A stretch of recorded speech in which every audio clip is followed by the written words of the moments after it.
Assalamualaikum warahmatullahi wabarakatuh. Hello everyone. So we are from Group 1. Today we would like to present you about our project with the title Translation in Fiction Story, Beauty and the Beast. But before we go to the explanation video, we would like to introduce ourselves first.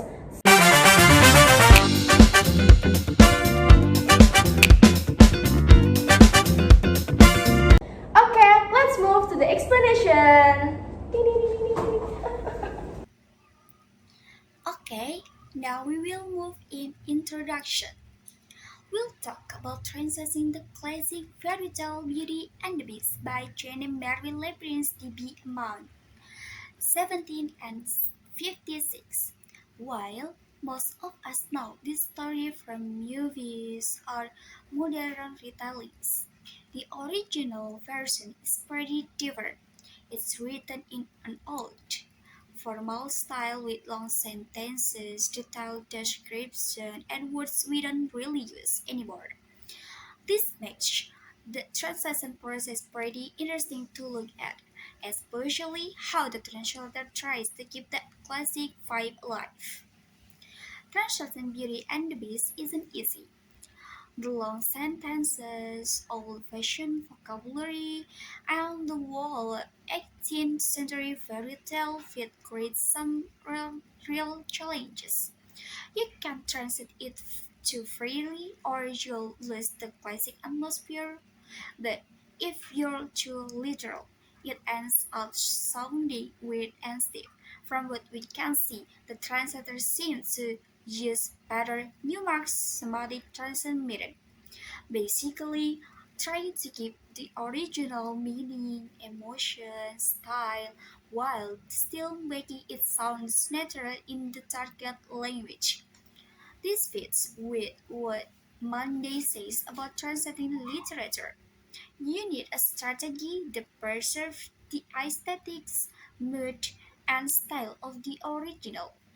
It's more just about converting words more from one language to another. It's about giving readers a similar experience. That's exactly what happened in this translation of Beauty and the Beast, where translator works had to mention the poetic element and the magical fairy tale atmosphere.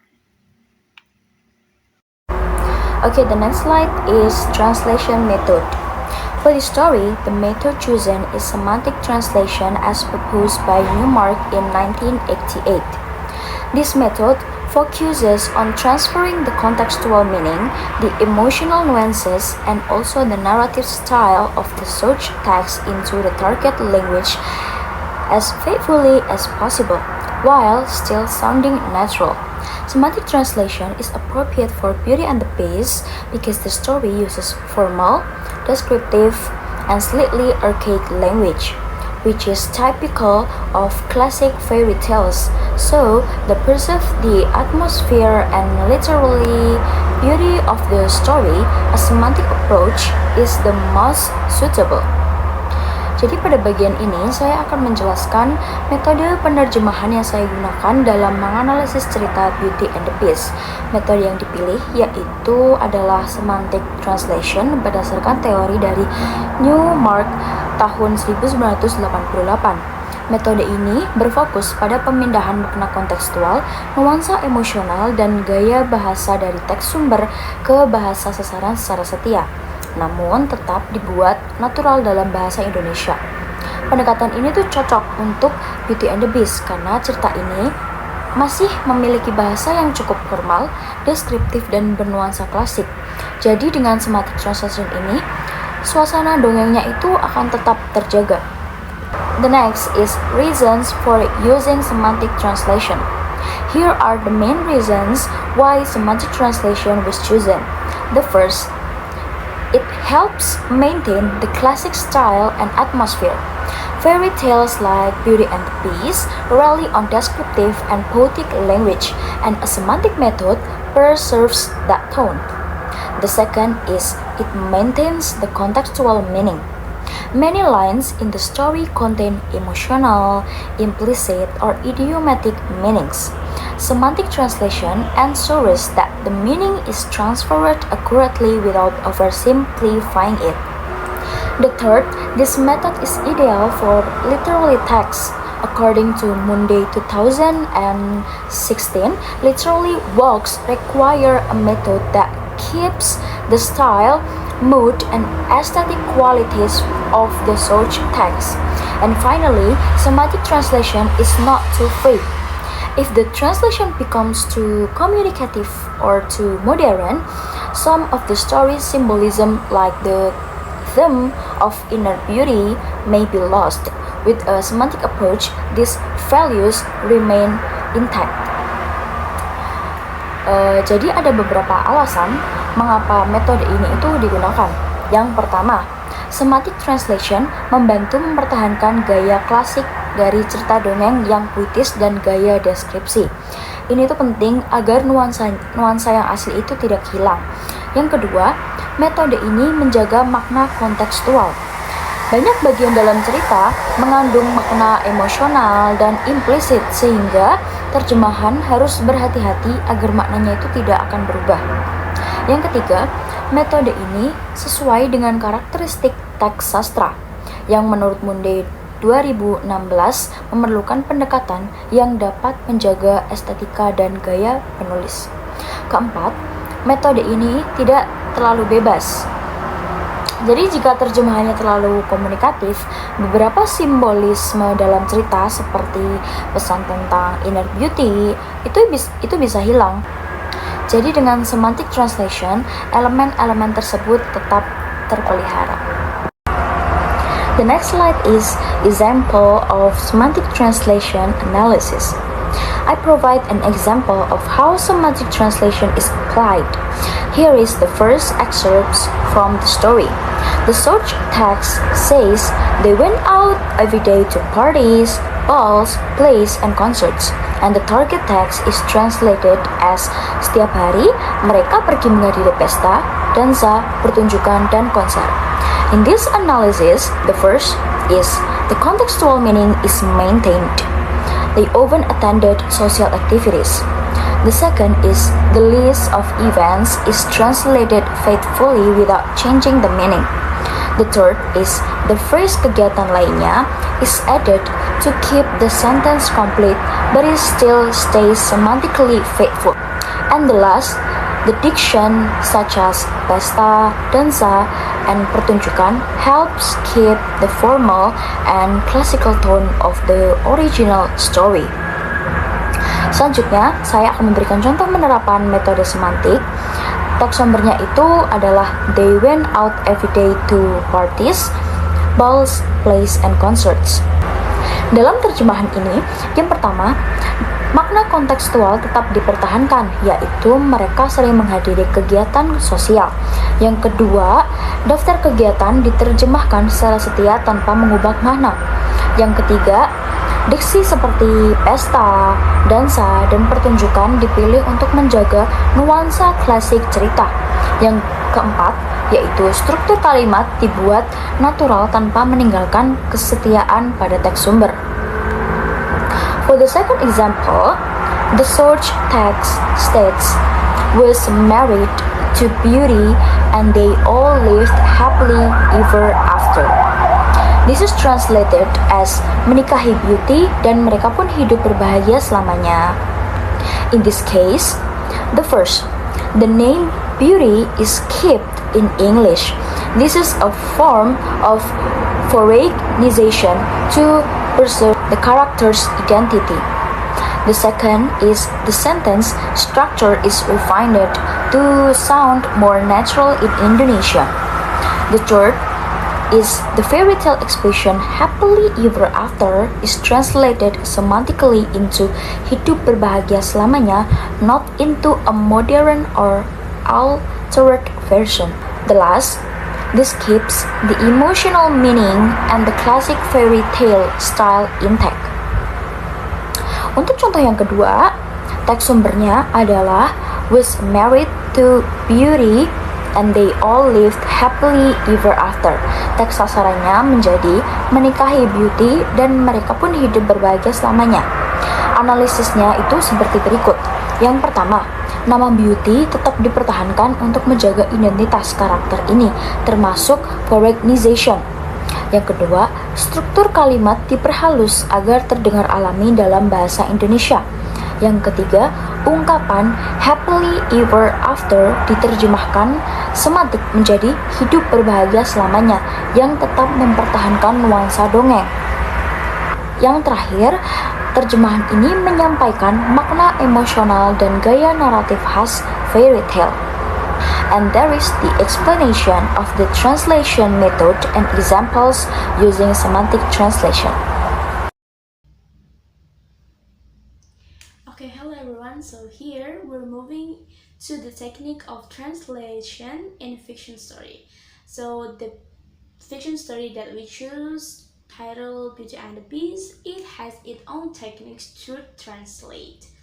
So what are those techniques in a fiction story? The first one, as we can see, there is modulation, amplification, and then borrowing, reduction, adaptation, description, and stylist equivalent.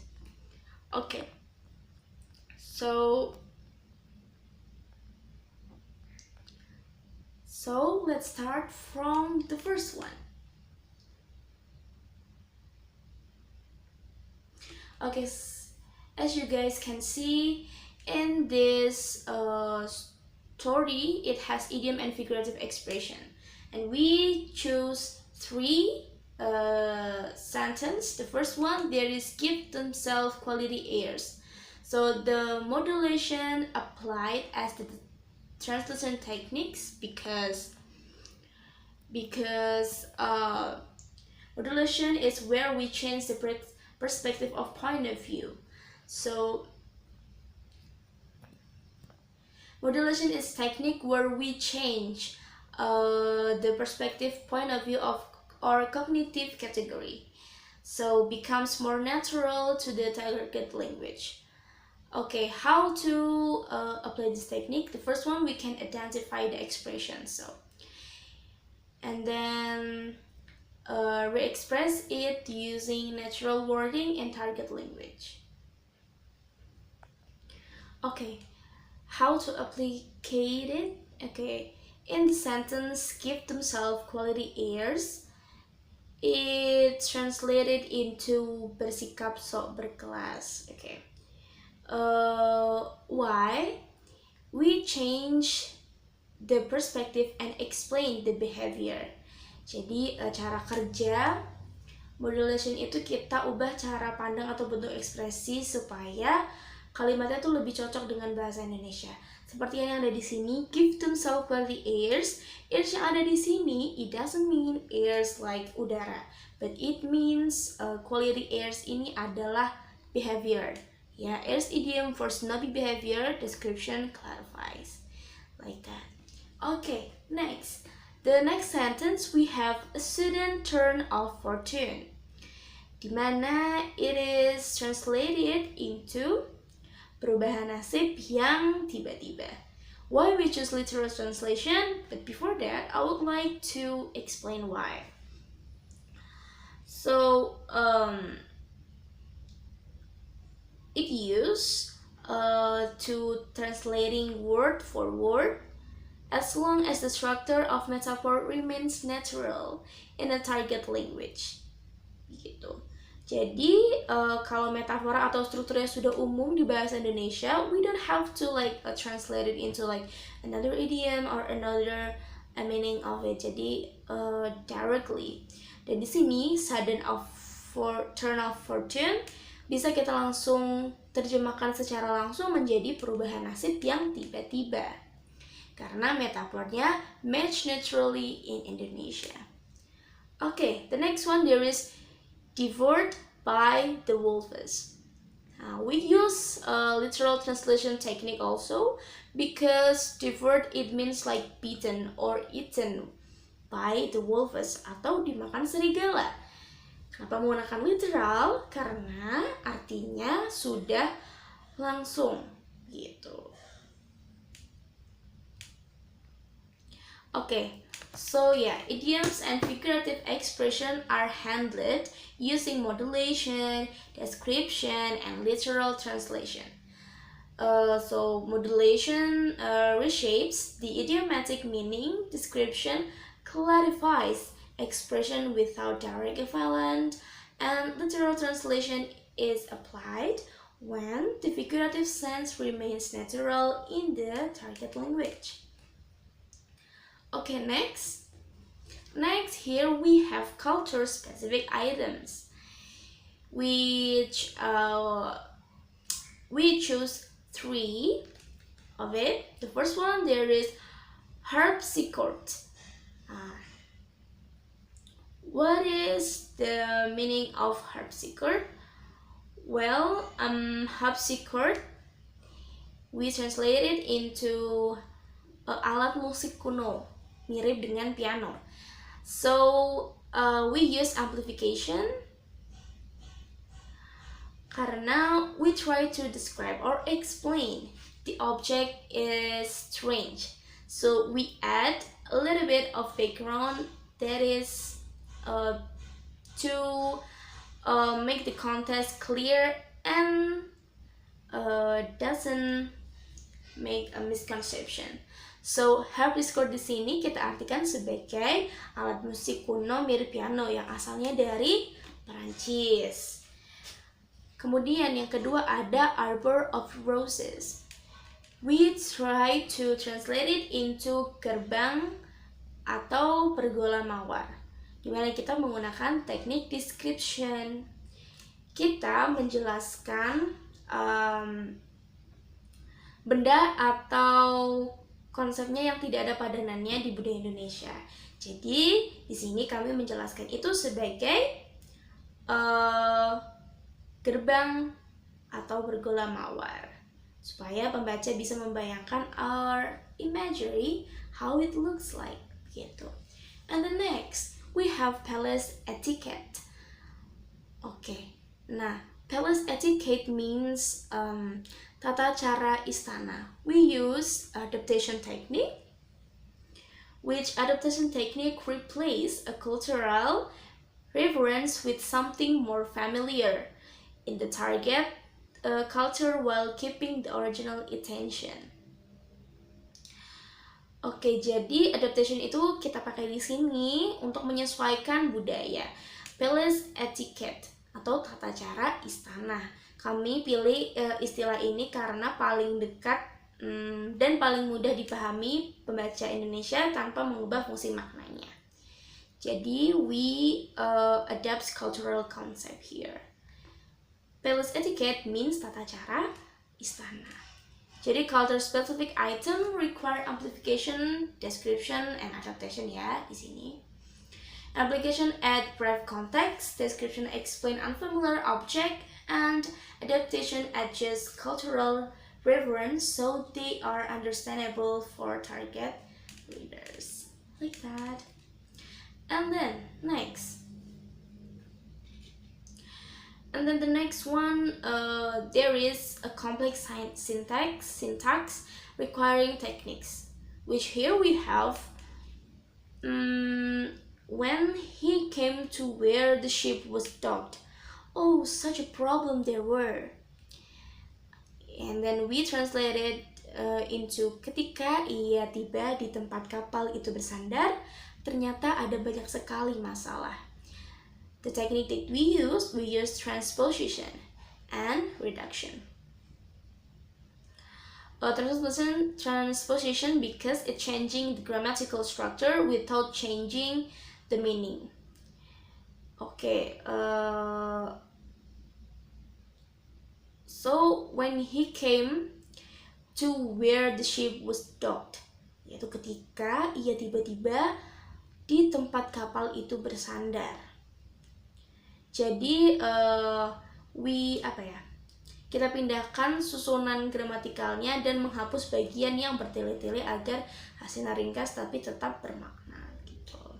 And then the next one, there is growing more courageous. He went out of the hole. And here we use the technique transposition also, because the participle clause needs restriction in target language. Oke,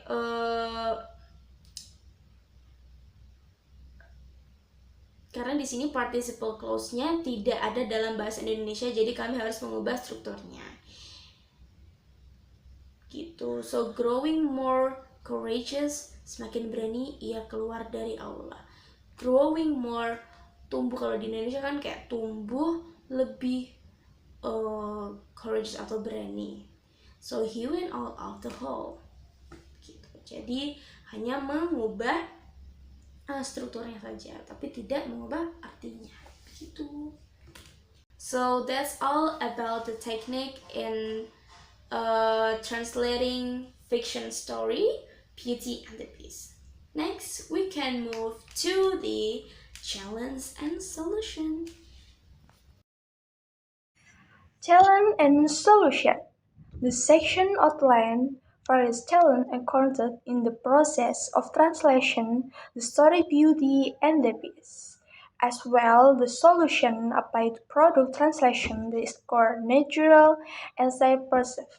The classic note of the short text. The challenge arises from linguistic, cultural, stylistic, and emotional aspects typical of 18th country file. Linguistic challenge. Archive and rare vocabulary.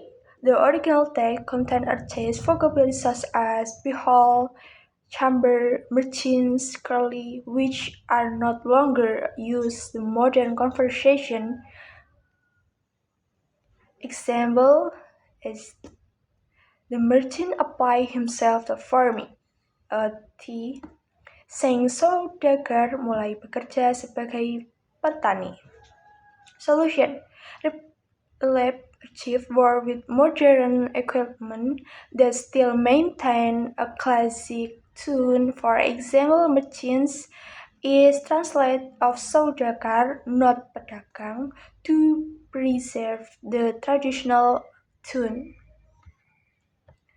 Complex sentence structure. 18th century texts often use long sentence, nested clauses, and structure that are inefficient for modern reader.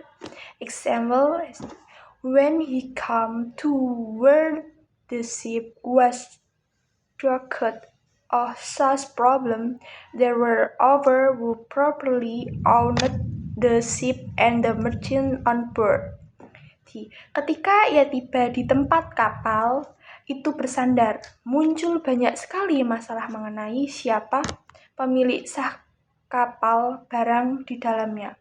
Solution. Breakdown of simply like structure. Remove repetitive element. Raise syntax so that flow remain clean in Indonesian.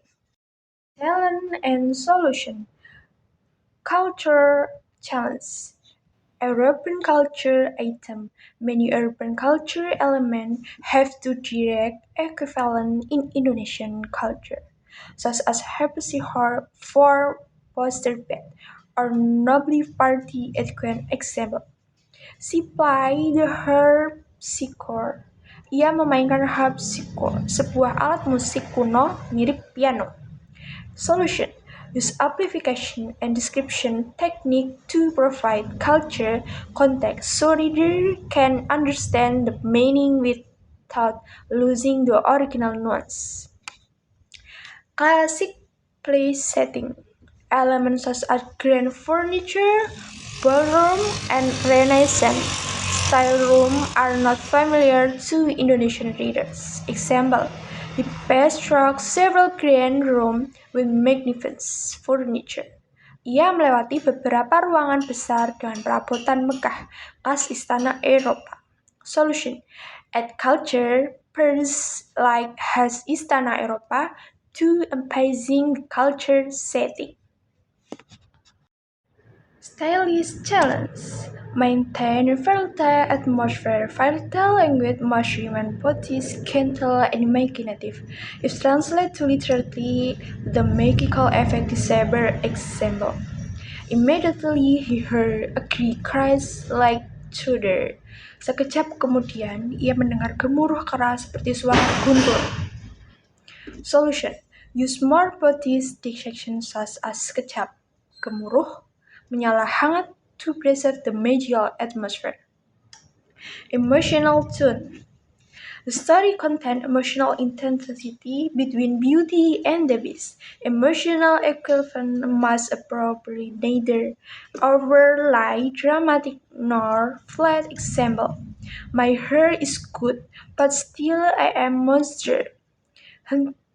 Hatiku baik, namun aku tetaplah seorang monster. Solution: use word choice that remain simple yet strong, maintaining the melancholic tone characteristic of classic texts. Translation speech specific challenge. Name translator dilemma. The name beauty can translate but checking is so si cantik, while the main is international known solution. Use borrowing keeping the name beauty as from a foreign title for a global variety. Consistency of style. Another challenge is maintaining consistency is formal, classic tune that still feel accessible to modern reader. Solution: establish a semi-formal classic style from the start, maintain a uniformity of the section and structure throughout the text, choice equivalent that are as aesthetic yet natural. The conclusion. Translating Beauty and the Beast requires an approach that preserves its classic feel while keeping it enjoyable for modern readers. That's why semantic translation is the most suitable method, since it mentions the original meaning and fairy tale nuance without making the translation sound safe. Techniques like modulation, transposition, amplification, adaptation, and borrowing help handle challenges such as old-fashioned vocabulary, long sentences, Arabian culture's details, and the story's unique fantasy atmosphere. With this combine of methods and techniques, the final translation stays accurate, natural, easy to read, and still carries the original soul of the story. Thank you.